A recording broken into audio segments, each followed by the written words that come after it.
Okay, we can go ahead and call the meeting to order. Mr. Bishop, Present. Ms. Johnson, Present. Mr. Kleiss, Present. Ms. Marlin, Present. Mr. Miles, Present. Mr. Shetty. Okay.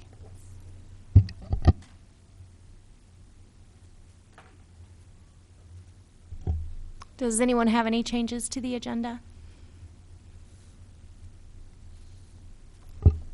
No. Okay, we'll move ahead to the welcome. We don't have anything formally prepared for welcome, and we'll do introductions under new business. Okay. So go ahead and do the introductions now, or? Sure. Well, it doesn't look like we have any members of the public here under public input. I think we can probably move on to new business. Okay.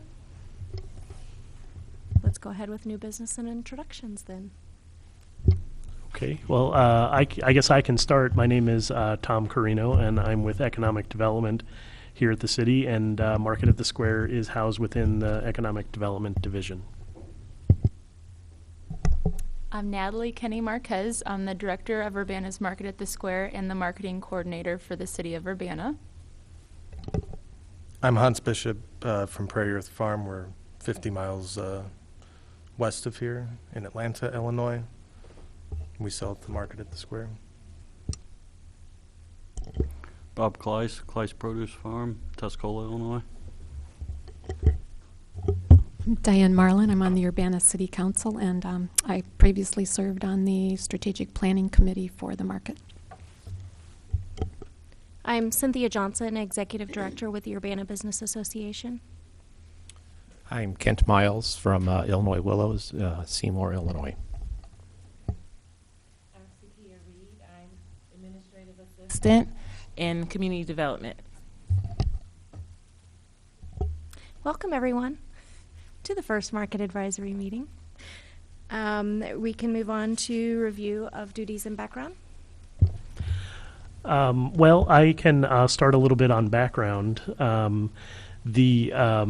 The reason we're here, back in 2010, the city, the current director, and some vendors at the market recognized that there was no long-range plan or long-range vision for the market. Because of that, the city engaged with a strategic plan committee to put together a long-range strategic plan for the Market at the Square.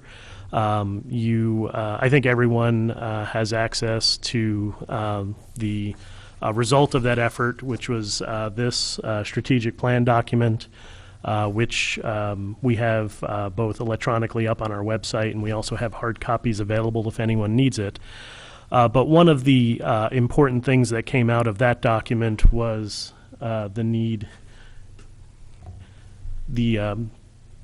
an interest in forming a market advisory board. So maybe I can pause a little bit and we can introduce Stan.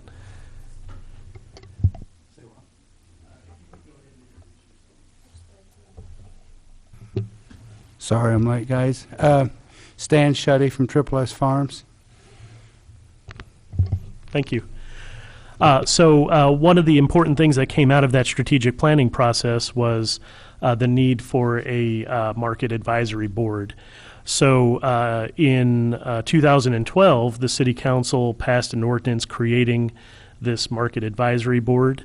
And included in that ordinance are some of the duties and responsibilities, and maybe Natalie can go over a little bit of the duties laid out in that ordinance. Sure thing. So I included in our packet this afternoon a memo about Urbana's Market at the Square Advisory Board, and in that I bullet pointed some of the duties, roles, and responsibilities of this advisory board.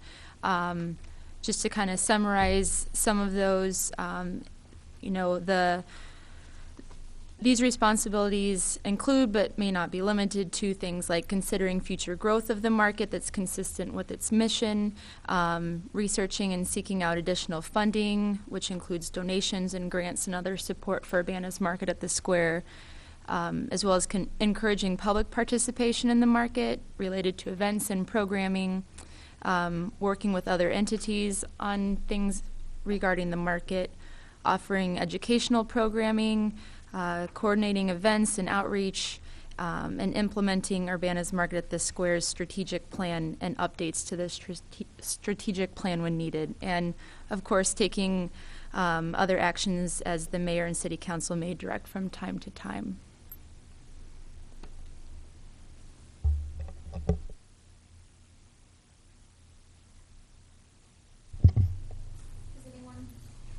Does anyone have any questions on the duties in the background of the advisory board? Okay. Can I grab a packet? Is there an extra one?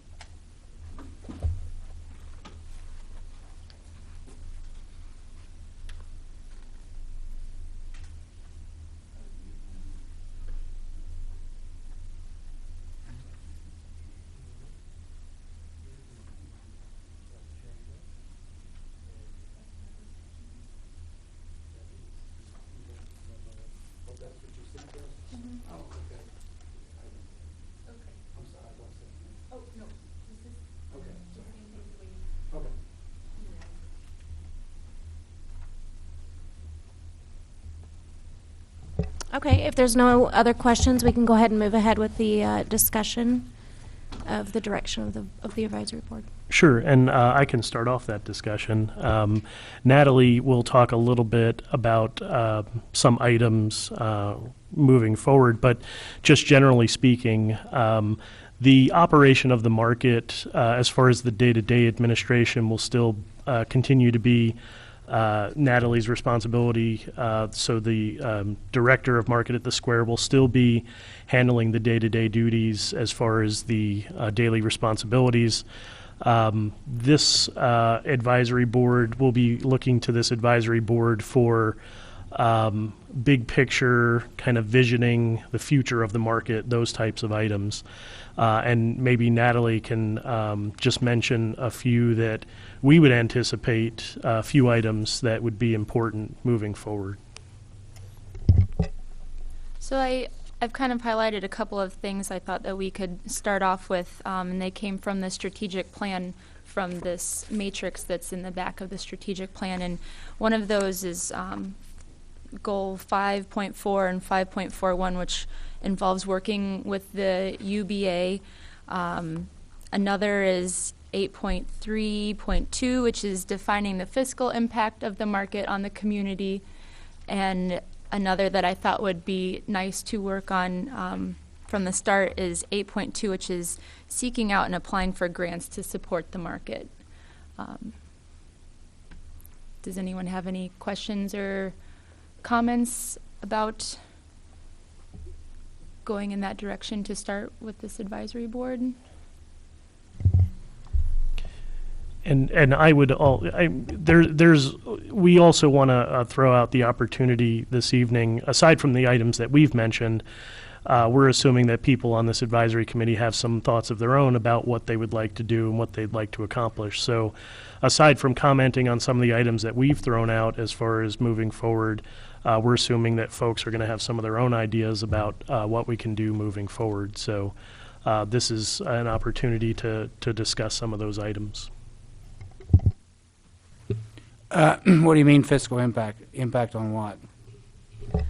Just determining what impact the market has on the community. I mean, it's one of the biggest events that takes place in Urbana, with roughly 5,000 people coming every weekend for 27 weekends. So trying to determine what that impact is on Urbana.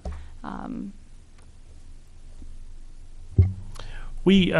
think there are a lot of folks that have expressed interest in figuring out the financial impact that the market has. I mean, obviously, vendors pay some sales tax to the city. There's some revenue generated in vendor fees that go to the city, but there's obviously a much larger impact of bringing 5,000 people to downtown, and the products that they buy, the impact that vendors have through the people that they hire and pay to work their booths. And it's difficult to pin down the exact financial impact, but there are some tools out there, and there are some things that we can do to try to estimate what that impact is. And it's a positive impact. We just are going to have a hard time figuring out exactly what that is, but we're kind of committed to using some tools at our disposal to try to figure out what the positive impact of having this market every weekend in downtown Urbana has on the city. So can you describe a little bit what those tools would be? Are they tools that we could use, or are they something that a professional has to do, or how would that process be? I can comment on that. At the annual Farmers Market Conference just a few months ago, I learned about an online tool. It's a web-based tool. It involves some surveys, so as folks come up to the city's booth, we could ask them some simple questions, and it talks about getting a sample based on the number of people that come to your market, and you input it all into this web-based system. There's obviously more involved in it, and I'm still researching and reading about it, but that is one option that we could use, and there is not a fee associated with that tool, which is a bonus. Yeah. But if you're not talking financial, I mean, there's other benefits, I understand. But has anybody ever tracked how much sales there is annually at the market, or? That isn't something we've tracked before. Have not. To my knowledge, we haven't asked vendors to report their sales, which is really the only way you could track that type of information. This, the application system that we're using this year called Manage My Market, there is a function of that could allow vendors to put their sales in there, but that's something that we haven't required before, and I wasn't going to require this year, but that's something that if you wanted to discuss that, we could think about it for the future. I don't know if that's something that we should do for this season since we've already started that application. I think it would be important to include that in the application material and the rules and guidelines for the start of a season, but there's an opportunity to capture that information.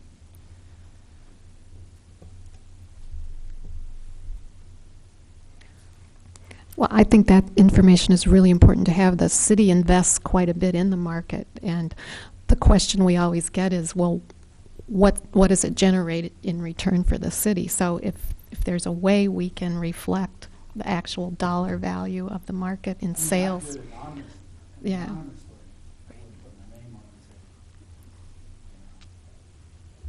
Mm-hmm. Yeah.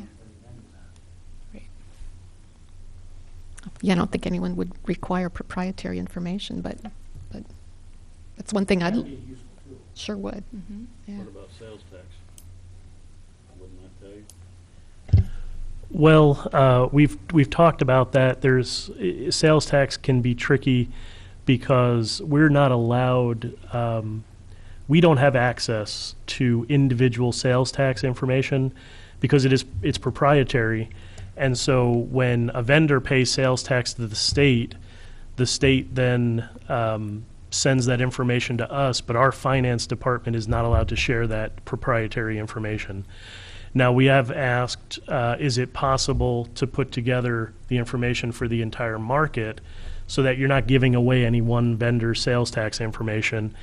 And they think I think it's possible, but where it gets even more complicated is if a vendor that sells at the market also has a brick and mortar location in Urbana, they don't separate out the sales tax. It's just one lump sum.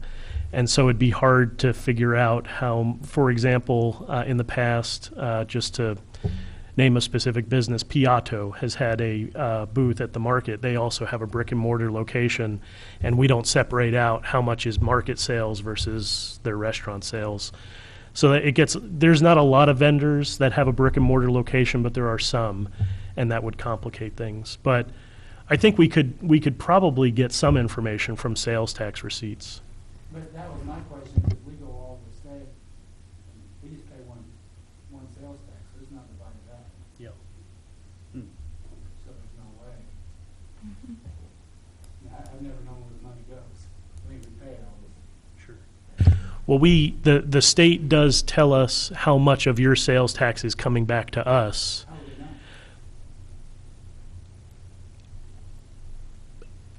Because, I mean, I sell 2 markets, and then Sure. all our other things, I those sales. I thought it was, my understanding was that our finance department knows how much is collected within the boundaries of the city, but maybe that's incorrect, you know. Might Maybe. separate out Really? between Champaign and Urbana and Home. That makes the state does. I know that. Wish I didn't. We don't separate ours out as far as sales tax is concerned between Bloomington and Urbana, so, That's interesting. Well, that's Yeah. another complication. yeah. I just don't see how that would track accurately. But for our personal records, we definitely do keep track of each market's, you know, Right. slumps and gains and different things, so, yeah. So that information would be accessible for us, but I like your idea of keeping it, you know, relatively private, so, you know, I don't not trust anybody to let that information get into, you know, the public as far as what a vendor might be making, but, you know, keeping it private would be a concern of mine. I think thinking on those same terms, it'll be interesting to see what kind of an impact it has on Urbana as a whole beyond the market scope. But I'm wondering how difficult it would be to determine that, because, you know, you tend to see more people going out as the weather gets warmer. And since the market is an outdoor venue, it's obviously going to take place when one would think that the weather is getting warmer. You know, so, I think it could be difficult to determine between, is it a direct impact from the market, the people coming to the market, or is it more correlated with weather or, you know, other things taking place in the area? I mean, football games and stuff like that impact the market, sometimes good and sometimes bad. Right. Are there standard multipliers, you know, formulas that out there for if somebody comes to a market, what's the impact in the surrounding 5-block area? I mean, I don't know what kind of. I've tried to look up things like that, Yeah. and I've been trying to reach out to other markets to see if they have examples or things that I could use to apply here. And the only thing that I've been able to find is this web-based system, which I'm sure has some multipliers or ways of calculating the information. Like I said, it's based off of a sample. So if we have 5,000 people come, then our goal is to survey X number of those 5,000 to get a representative sample, and from that we'll obtain some type of estimate. And I can provide some more information on that as we get more into it. But that's the only thing I've been able to find that could be useful to our market. Something that's odd, Common Ground has some of the better days during the market. You'd think all people would be shopping the market, but I think it just brings more people in. So I know they would track that. I mean, whether that would be helpful or not. But I know their market days usually are their better days. Right. And that raises the other question of counting people at the market. Are we going to? That was always the perennial question. How do you know? Well, I can try to answer that. What we try to do is we try to take multiple counts at many different times of day. Obviously, certain times of the day are busier than other times, and what we try to do is a number of counts and then try to average them out. But it's not an exact science, and on a busy day, your finger can only go so fast on the clicker. So it's hard to do, and sometimes We just try to take samples. For example, we stand at the front gate and count how many people come through in a 5 or 10 minute period, and then try to extrapolate that out. Again, if we do it many times, we try to average it out because very early won't be quite as busy. There is no exact science, but we try to be consistent. We try to do it the same way every week so that there is some consistency. But I've been involved with counts for a couple years now, and it's not exact. And having the same person do the count each time, that way it's consistent on the day of the market as well. So at this point, with the market starting May 4th, I don't have any plans to change the counting, the way we do the counting, just since we've been doing it that same way last year and the year before, and I don't know for how many years before that. At least we're doing it the same way, so there's some consistency there. I would be very interested to find some different ways to do that patron count, but with multiple entrances to the market and folks walking through landscaping and coming in off the street, sometimes it's not as easy to do it that way. At least this way it's been consistent so far. I'm kind of curious the exact way that you do it. Only personal reasons. Do you? Did Well, we tried implementing a count last month Yeah. at the middle market. 3 times during the market, we have someone walk up and down the rows and count everyone they see, and then we write that number down. And then right after that, they head over to roughly the northwest corner so they can keep an eye on both entrances, the one at the gate and then the one at the northwest corner, and they count the people they see coming into the market. They write that number down. And then they do that same routine 3 times during the market. And then we multiply certain numbers by certain numbers, and then other numbers by other numbers, and then we get the magic number at the Is that end. liars, figures, lie, or something like that? So, Okay. do you have anything you want to add to that, Tom? That was a kind of roundabout way. Yeah, again, I think we try to do as many counts as we can and then average those numbers. Again, it's not exact, but it is consistent, and so you can at least track from week to week using a consistent system. Have you ever considered tapping into the resources at the U of I and seeing if they have any, students that would maybe want to work on a project or something, a summer project, to work on figuring counts and Statistics or something like that. yeah, the counts and the economic impact and That's definitely something we could look into. The market is unique in that it goes May through November, so you'd kind of have to find a student that is willing to do some type of project that overlaps this school year, or that maybe is something part of a capstone or a thesis or something like that. But I'll definitely keep that in mind, or if anyone has any contacts with Well, they're out there, students we who do do get this. up every year, they're doing their survey on markets, and the students are, I don't know what happens, but, they're doing it part of their college, so. Mhm. So they're out there, you just have to find them. Right.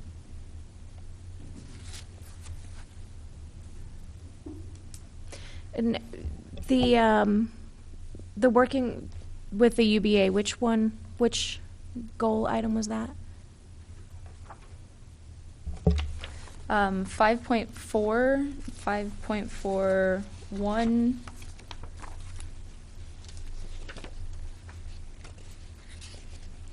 .4 is working with the UBA and Lincoln Square to provide a smoother transition between the markets.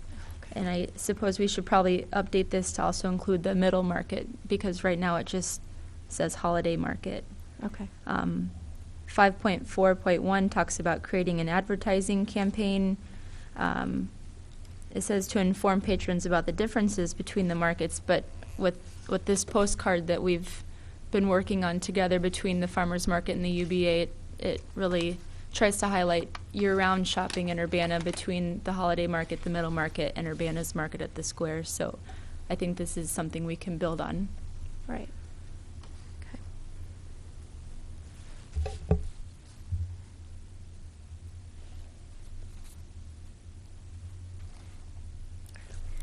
Does anybody have any other? Go ahead.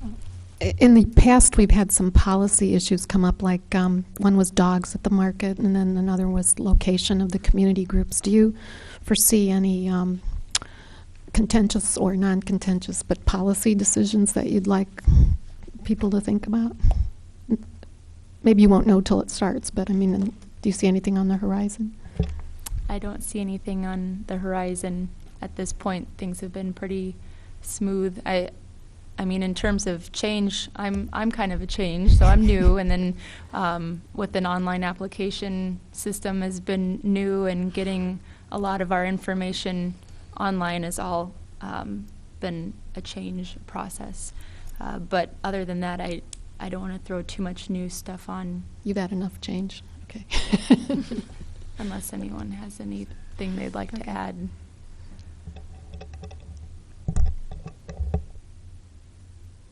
Okay, does anybody have any other questions or comments in regard to the direction of the advisory board?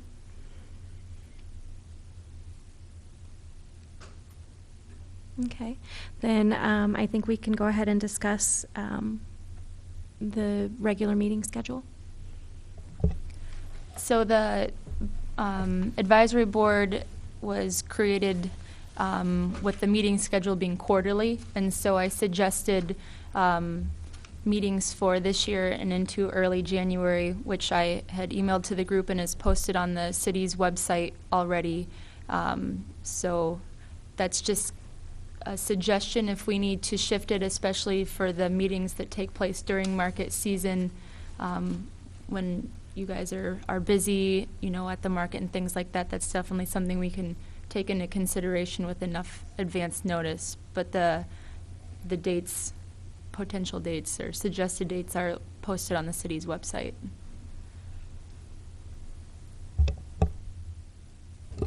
I guess for me, a Thursday would be optimal because that's when we deliver to the co-op, and like to kill a couple birds with one stone. And we have our CSA on Tuesdays, so I get a little bit more wrapped up in that, and that kind of mirrors the market schedule too. But that's my only suggestion for the scheduling.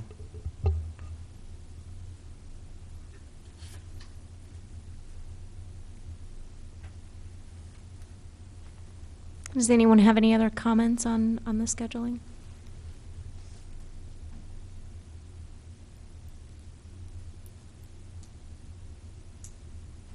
Okay. Then we can move on. One, if we change it, you gotta give me prior notice. Change it. For sure. We have to notify a couple of different groups, so we'll be sure to let you know. Uh-huh. Okay. Do we have any announcements? I have a few announcements. As you all probably know, I hope the market starts on May 4th. We have some new staff that will be joining me out at the market, the aides that assist throughout market day and help with setup, so you'll see some new faces out there. Just a reminder that everyone here has to take the Open Meetings Act course, and that's for the public body, and that's something that all appointed people in the state have to go through that. And once you have finished that, just print your certificate off and give it to either me or to Suki or Tom, and we'll report that. And then also for this advisory board, we still have 3 open seats. Those 3 open seats are one for a patron, one for a community group, and one for a vendor that is an artist. And so we're still promoting that to find the last 3 people for this advisory board. And other than that, I don't have any other announcements, except for we have some market promotion that you'll start to see around. One is for Sprouts at the Market, which happens the first Saturday of each month, May through October. The other is the postcard I mentioned earlier that we worked on with the UBA, and the UBA has a great design for us, and it promotes all of the markets, so the market at the square, the holiday market, and the middle market. And the last is the season poster for Market at the Square. Does the patron have to be an Urbana resident? Is that? I believe so, Okay. yes. And a community group can be Champaign-Urbana, anywhere? Right. Any community? Mhm. Okay. Same with the artist vendor as well.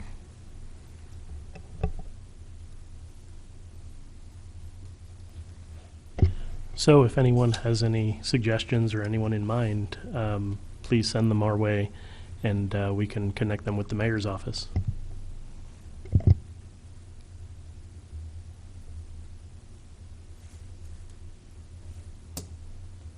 Are there any other announcements?